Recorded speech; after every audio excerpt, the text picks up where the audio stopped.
Hello, everyone. I'm Jessica Mokhyber. I'm here with Jill Sheehan from Empire Charter Consultants, and we've been doing this series where Jill takes questions from friends and colleagues from all over the country as she's now in her 27th year of chartering. People are asking about charter school specific questions, but also reflecting on how they know Jill, how they met Jill, and what the relationship is like. And we have a really good one from a friend from many years ago. I'm going to read it, and then Jill is going to, you'll know exactly who it's from, but Okay. you'll tell us. And I'm going to read this, then you tell us, and you can explain the relationship. So, my first interaction with Jill was 20 years ago when she did a telephone interview for a position and I applied at CSI. The interview started off like most interviews with generally standard questions. I had previously worked at a drug rehab facility. That caught Jill's attention. How do I know that? Out of the blue, she said, "Ooh, I bet you could get some good drugs there." I literally looked at my phone and said to myself, did she just say that to me? While the question caught me off guard, I definitely wasn't offended. I thought it was hilarious. And I remember saying, well, yes, you can. After that, she called me in for an interview in person. I got to the interview and Jill greeted me. She was wearing big hoop earrings, had the straightest, whitest teeth, and a sit down bitch and let's talk kind of demeanor. And again, I wasn't offended. In my mind, I was thinking, wow, she sure is progressive and not demure like I was thinking she'd be. A few things happened as a result of that interview. I got the job, but best of all, she and I are still very good friends and talk 9,000 times a week. We even live near each other now. Oh, and if you say these words to her, she will laugh. Sock puppet, Bart Simpson, Picasso, and Beyonce. There's a story behind each of those words, but you had to be there. Love you, Jilly. Keep up the good work. So So you know who that's from. that is Mary Woodson. So I'd like to explain the drug rehab thing. We had moved after 9/11 from Midtown Manhattan, Charter Schools Institute of SUNY. We moved from Midtown Manhattan, right above Penn Station, actually, to downtown. And I worked for James Merriman at the time. And James went through secretaries like the Murphy Brown show. So if you are too young to remember Murphy Brown, the premise was every time she walked in, there was a different secretary. And secretaries would just leave. Like I would get a call from the placement agency saying, oh, this person's not coming back. And there was no reason. I think it's because a lot of the work was done in Albany. And I think we hadn't yet identified what that person in the New York City office should do. And so it was going to be a lot of me training that person up. But I was also very busy. So, so they want a new secretary in the New York City office. And instead of a placement agency, they tell me to find a secretary for James. Great. Now, if you've ever met James, he's quiet. He's not like you have to get to know him for him to be talkative. He's super nice, but he's James. Like he might walk in and not say hello to you. It's not because he's being rude, it's because he doesn't think to say hello to you. So I had done a number of interviews. Uh, when you're looking for somebody, the first thing you had to do is go through the appointments office for the governor. At the time, the governor was Pataki. And the resumes I got, when I made the calls, like I had people say, listen, yeah, I don't really like to come in at 9. So can I just come in at 10? Or I'm never going to go get the mail. I'm not kidding. These people telling me what they were or were not going to do. So after I went through the pile with appointments, and I think out of 30 resumes, I chose 2 after a phone interview to actually interview in person. I like to have a pool of like 10 people at least because I also have to take into consideration the personalities of everyone who worked at SUNY at the time. So, so wait, yes, it had to be before 9/11. So uh, I started looking at resumes for people, who just submitted, right, from the general public who submitted, equally as funny.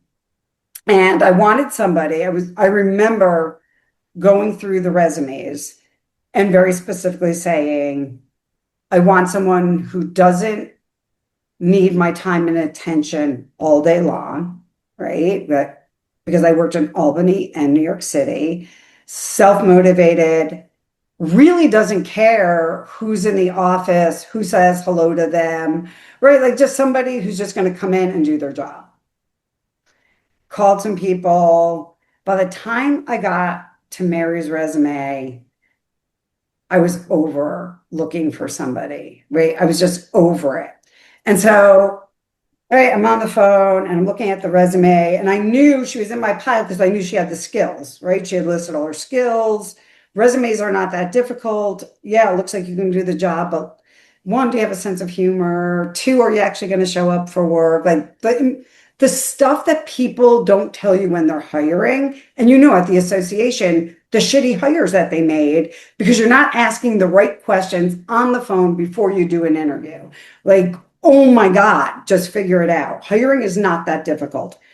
So by the time I got her on the phone, fed up, like with the responses I got. Like, one guy said, do you expect me to come in every day? Well, it's a job, so yes. And so I knew that she was in my pile to call. I am reading it while she's on the phone. I'm like asking her about herself, right? Like the dumb crap you do. And then I saw the rehab thing. I was like, oh, you work for rehab. And she's like, yes. And I said, oh, I bet you can get good drugs there. But you've worked with me a long time. I just kept asking questions. And she was silent. And then she started laughing. And so I started laughing. And I remember thinking, oh, at least she has a great sense of humor. So then I asked her to come in. Now remember, I'm now interviewing. I have 10 interviews. I think two didn't even show up, right? They were like calling me saying, can we do it another day? Nope. This is like, I got to find somebody because I can't work 3 days in New York and 3 days in Albany. I just couldn't do it anymore. And by the way, hey, people who make employees work those type of hours, go to hell. So did some interviews. By the time she came in, I'm unpacking an office. I'm stressed. I'm tired. I've just had enough. I don't know why I thought maybe I might be wrong with my timing of where the office was. It doesn't even matter. I'm So, tired. I'm yeah. aggravated. Like she comes in, there are papers surrounding me, and we hit it off. Like we just hit it off. And I liked her so much as a person that I didn't want her to take a job. Like I knew when I met her, she was going to be the person. We are so similar. Like we're just so similar in how we work and how we deal with people that I was like, yes, she can work here. And I decided to be really honest with her. And I said, listen, the biggest complaint from the temps who have been here is people will walk in the office and not address the receptionist. And she's like, okay, do I still get a paycheck whether I talk to them or not? I was like, yeah. She goes, I'm good. It was so funny because I could tell the other people would engage in conversation. And James was normally caught up in his own thoughts. He might walk in, listen, he's going to talk to you eventually, but when he walks in, he wasn't very good at that human part of dealing with staff. And right, he's Everyone has different strengths. correct, Yep. super smart, great sense of humor, but dealing with like the little things that just wasn't him.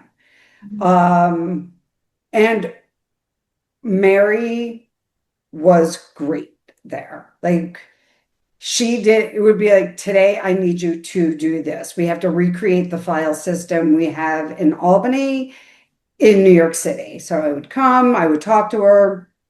She would just do it. This is what we have in this folder. So we have stayed friends. And the best part is so she did quit because after a while, it it felt disrespectful to her, right? People coming in the office not acknowledging her, right? They'd go out like, you've worked with me. I could go out and get a cup of coffee. I'm like, does anybody want a cup of coffee? I'm getting a sandwich. Does anybody want a sandwich?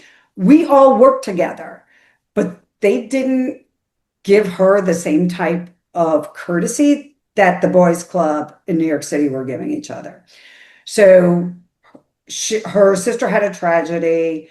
She came to Florida to help her sister Jacksonville. She wound up deciding to move there. She called me and like, I'm moving to Florida. I'm gonna be with my sister.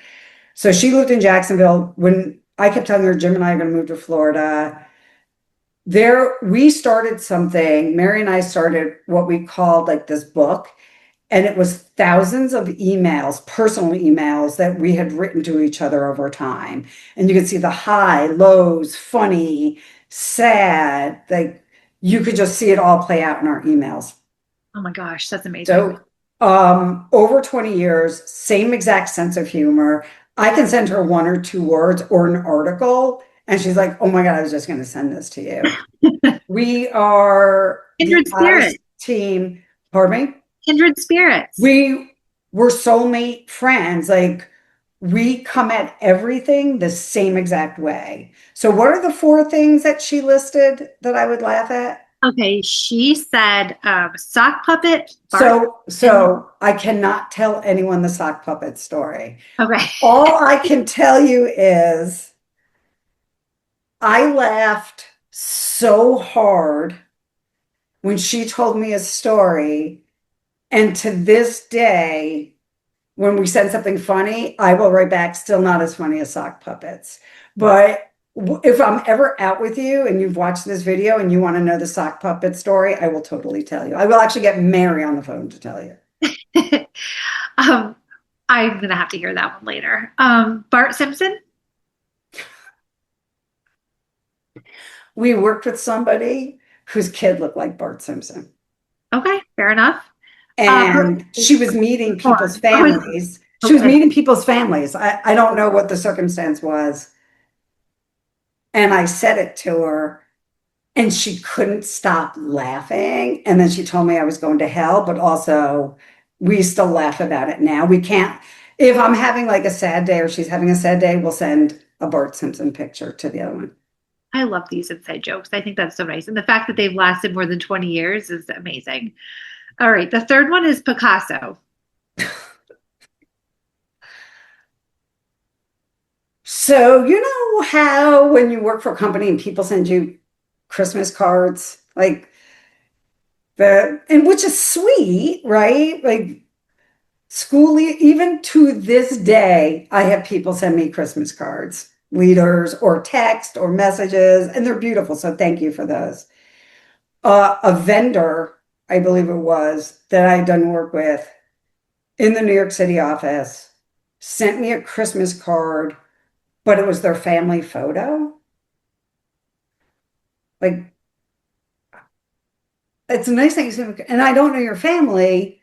And I said to Mary, well, that's, nice they set the family, but save that because it looks like a Picasso painting.